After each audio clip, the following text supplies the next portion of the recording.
Next type का question पूछा जाता है, ये एक थीन कंडक्टिंग रिंग है। तो पहले डायग्राम अच्छा से बना लेते हैं। ये है ए, ये है वी, ये है सी, ये है डी एंड यहाँ पे के दिया गया है एंड इधर प्लस क्यू चार्ज है, प्लस क्यू पूरा पे डिस्ट्रीब्यूट है। तो क्वेश्चन में बोला गया है कि ए के बी के लिए इलेक्ट्रिक फील्ड ई है, तो ए सी डी बी के लिए इलेक्ट्रिक फील्ड कितना होगा। तो देखो अगर ये रिंग है तो रिंग में ये सब इक्वल पार्ट में डिवाइड हो जाएगा। तो यहाँ पे पॉजिटिव चार्ज है, यहाँ पे पॉजिटिव चार्ज है, तो पॉजिटिव चार्ज से अवे इलेक्ट्रिक फील्ड होता है। मतलब कि मान लो ये प्लस क्यू चार्ज है तो इलेक्ट्रिक फील्ड इधर की ओर जाता है एंड वही माइनस क्यू चार्ज है तो इलेक्ट्रिक फील्ड लाइन इधर की ओर आता है। तो इलेक्ट्रिक फील्ड लाइन प्लस से अपोजिट की ओर आएगा, इधर आएगा एंड ये पॉजिटिव से इधर की ओर आएगा, तो ये एक दूसरे को कट कर देगा। तो इसके लिए तो कुछ लिखना नहीं है एंड फिर एक चार्ज ये बचा प्लस क्यू, तो इसके लिए इलेक्ट्रिक फील्ड इधर की ओर होगा एंड ए के बी के लिए ऑलरेडी ई दिया गया है। तो अब हम इसका डायरेक्शन देखेंगे तो सेंटर में ओ दिया गया है, तो इलेक्ट्रिक फील्ड जो लगेगा ये ओ के डायरेक्शन में लगेगा। नेक्स्ट है हॉलो सिलेंडर। ये है हॉलो सिलेंडर, इसको मान लो ए, इसको मान लो बी एंड इसको मान लो सी। तो कर्व सरफेस के लिए जो फ्लक्स दिया गया है ये फाई दिया गया है, मतलब कि फाई सी का वैल्यू दिया गया है एंड हमसे phi A and phi B का वैल्यू पूछ रहा है।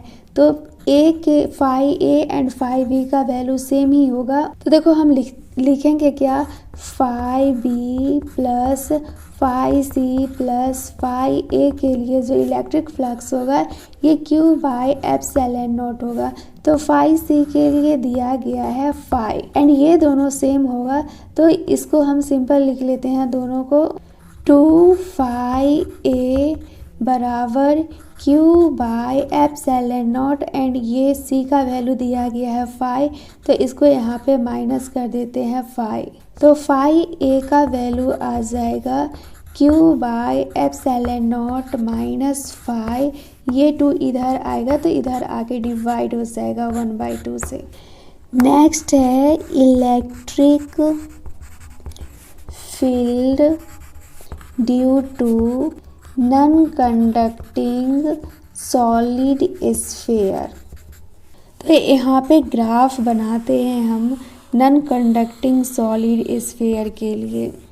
ये हो गया ई एंड ये हो गया आर, ये है सॉलिड स्फीयर, वो भी नॉन कंडक्टिंग सॉलिड स्फीयर। तो सबसे पहले यहाँ पे एक लाइन ड्रॉ कर लेते हैं सरफेस के लिए, ये आर बराबर आर होता है and non conducting solid sphere में इन साइड में ई जो होता है ये डायरेक्टली प्रोपोर्शनल आर रहता है एंड यहीं पे कंडक्टिंग हॉलो या सॉलिड स्फीयर रहता है, तो ई इनसाइड जो रहता है वो 0 होता है एंड जब आर ग्रेटर देन आर से हो तो ई इन्वर्सली प्रोपोर्शनल जो होता है ये आर स्क्वायर का होता है। तो इसके लिए ग्राफ सिंपल बन जाएगा, ये है ई इनसाइड के लिए, तो यहाँ पे से सिंपल ऐसे स्ट्रेट लाइन बनेगा एंड ये है E inversely proportional to R square outside के लिए, तो ये ग्राफ ऐसे बन जाएगा। तो ये ग्राफ है E inversely proportional to R square के लिए एंड ये है E directly proportional to R and E inside के लिए हमें इलेक्ट्रिक फील्ड भी याद रखना है क्योंकि टेस्ट सीरीज वगैरह में डायरेक्ट इस पे क्वेश्चन पूछ लिया जाता है। तो ई बराबर होगा k q r by r cube and इसके लिए एक और याद रखना डेंसिटी के भी टर्म में, तो यहाँ पे डेंसिटी होगा आर होगा बाई 3 एप्सिलॉन नॉट होगा एंड ई आउट के लिए तो सबको पता ही रहता है के Q by R square.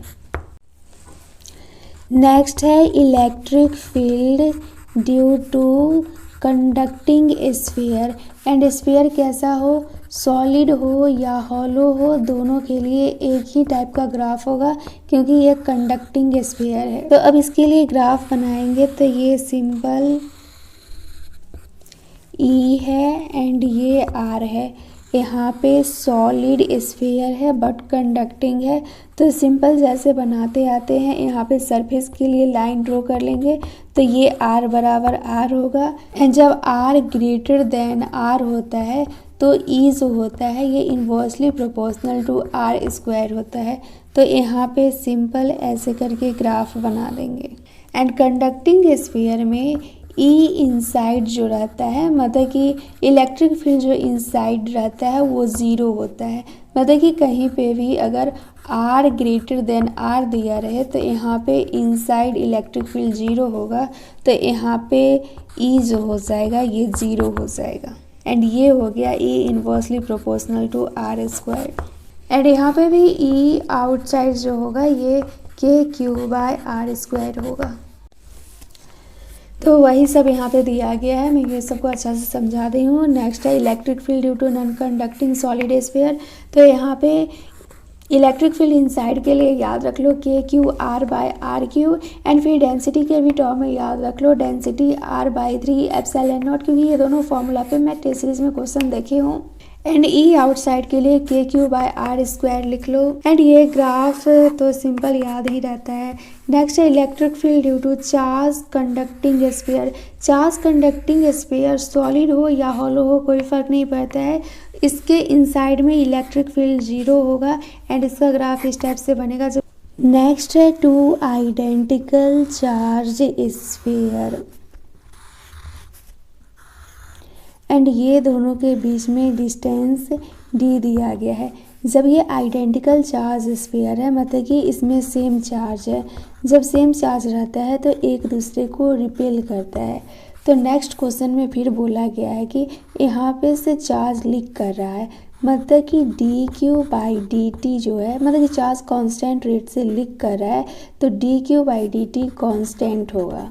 And ये चार्ज जो लीक कर रहा है इसके वजह से ये दोनों एक दूसरे को अप्रोच करता है, मतलब कि वेलोसिटी अब इधर की ओर है तो ये दोनों एक दूसरे के पास आ जाएगा।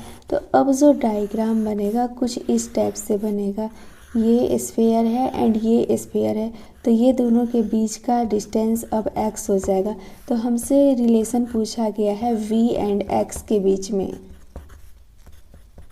तो देखो ये क्वेश्चन में सिंपल मैथ है, हमें सिंपल ये याद रखना रहता है tan थीटा बराबर f e by m g. इसको सॉल्व करके भी ला सकते हो बट प्रैक्टिस करते करते ये याद हो जाएगा। तो इसको देखो लाते कैसे हैं। ये हो गया टू आइडेंटिकल स्फीयर, ये दोनों के बीच का डिस्टेंस है d। यहाँ पे एंगल है थीटा, जब ये एंगल थीटा है तो इधर भी एंगल थीटा होगा। तो इसको मान लेते हैं यहाँ पे कुछ टेंशन t लगेगा, टेंशन t लगेगा तो इधर ये t थीटा इधर है तो इधर t cos थीटा होगा। एंड इधर जो इसका कंपोनेंट आएगा ये होगा t sin थीटा। नीचे फोर्स लगेगा mg एंड इधर फोर्स लगेगा Fe, मतलब कि इलेक्ट्रोस्टैटिक फोर्स।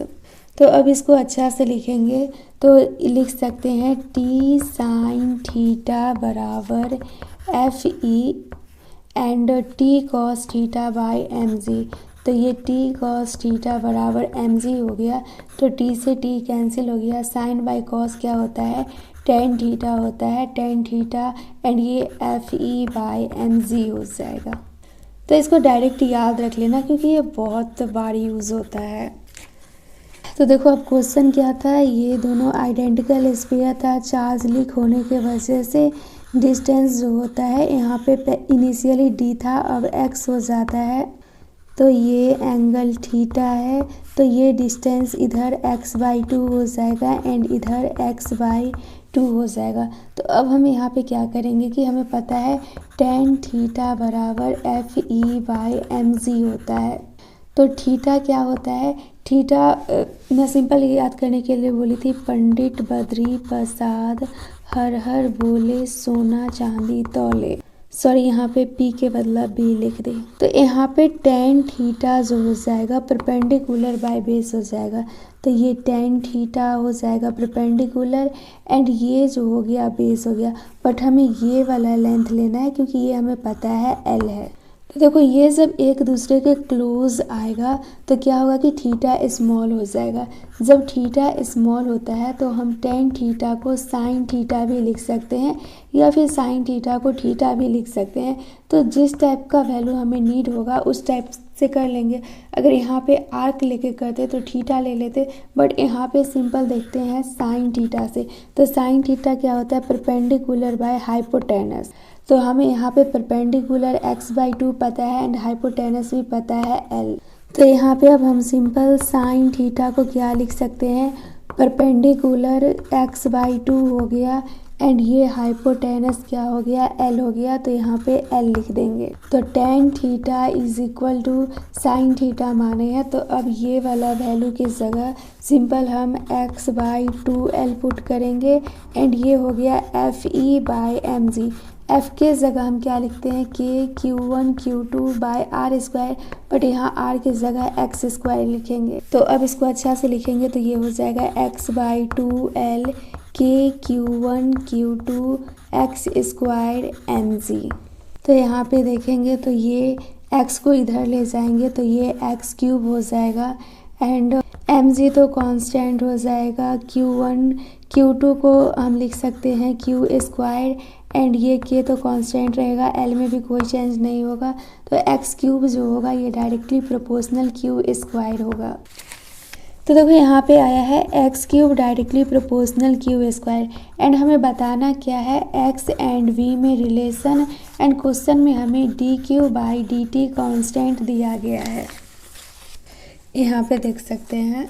तो सबसे पहले यहाँ पे से स्क्वायर को हटा लेते हैं, तो दोनों तरफ रूट लगा देंगे। तो रूट लगा देंगे तो ये रूट से बाहर आ जाएगा, तो सिंपल ये q हो जाएगा एंड ये x3/2 हो जाएगा। अब ये दोनों को डिवाइड कर देंगे dt से, तो क्या होगा ये x3/2 dt एंड ये हो जाएगा dq/dt। तो अब हम इसका डिफ्रेंशिएशन करेंगे। तो डिफ्रेंशिएशन कैसे करते हैं n into x n minus 1। तो ये हो जाएगा 3/2 x 3/2 माइनस 1 एंड इधर लिखेंगे dx/dt एंड ये हो गया dq/dt। तो अब इसको सॉल्व करेंगे तो ये हो जाएगा 3/2 x 3 minus 2 into dx/dt directly proportional dq/dt। अब इसको अच्छा से लिखेंगे तो ये 3/2 x 3 में से 2 जाएगा 1/2 dx/dt को हम वेलोसिटी लिख सकते हैं एंड ये कांस्टेंट है, क्वेश्चन में गिवन दिया गया है तो इसको कांस्टेंट लिखेंगे। तो यहाँ पे x1/2 जो है मतलब कि x1/2 जो है एंड ये वेलोसिटी को इधर ले आएंगे तो इधर v हो जाएगा। x1/2 इन्वर्सली प्रोपोर्शनल है v से, तो हम इसको लिख सकते हैं x1/2 directly proportional v inverse. तो देखो यही क्वेश्चन दिया गया है, तो इसका आंसर मैच करेंगे तो 3 का है a। v डायरेक्टली प्रोपोर्शनल है x1-1/2। तो बात सेम ही है यहाँ पे, अगर हम b को इधर कर देते हैं एंड x को इधर कर देते हैं तो ये 1/2 इधर हो जाएगा। तो अब हम इसको लिखेंगे तो v डायरेक्टली प्रोपोर्शनल हो जाएगा x-1/2 का। तो ये भी सही है, ये भी सही है। एंड यहाँ पे ये जो v नेट का डाइपोल के लिए बताई हूँ तो इसमें ध्यान रखना, क्योंकि मुझे एक्सिस के लिए ना 180 डिग्री बोलने का आदत है, तो मैं हर जगह 180 डिग्री बोली हूँ। लेकिन कंसेप्चुअल ये सब तो नोट में बताया ही जाता है कि अगर इक्वेटोरियल के लिए 90 डिग्री होता है तो हमें एक्सिस के लिए निकालना है तो हमें एंगल को 0 डिग्री करना पड़ेगा। तो एंगल 0 डिग्री होगा, मतलब कि कॉस जो थीटा जो 180 डिग्री बोली हूँ, तो सिंपल यहाँ पे एक्सिस के लिए निकालेंगे तो थीटा की जगह 0 डिग्री पुट करेंगे तो कॉस 0 1 होगा, इसलिए यहाँ पे माइनस का साइन नहीं आया है। है। And electric field due to dipole के लिए भी मैं शायद एक्सिस के लिए 180 ही ले लूँ, तो उस सब में ध्यान रखना। तो देखो electric field due to dipole axis के लिए बताई हूँ, तो ये जो फॉर्मूला बताई थी, तो एक्सिस के लिए मैं यहाँ पे cos 180 डिग्री ली थी, तो यहाँ पे स्क्वायर था तो माइनस हो या फिर प्लस हो कोई दिक्कत नहीं है, स्क्वायर में माइनस भी होगा तो वो प्लस ही हो जाएगा। एंड यहाँ पे ई परपेंडिकुलर के लिए माइनस KP/RQ बताई हूँ, तो ये सही है क्योंकि इसका ना असर्शन रीजन पूछ लिया गया था टेस्ट सीरीज में। मैं जब आकाश का कोई AITS वगैरह दी थी तो उसमें पूछा गया था इस टाइप का असर्शन रीजन।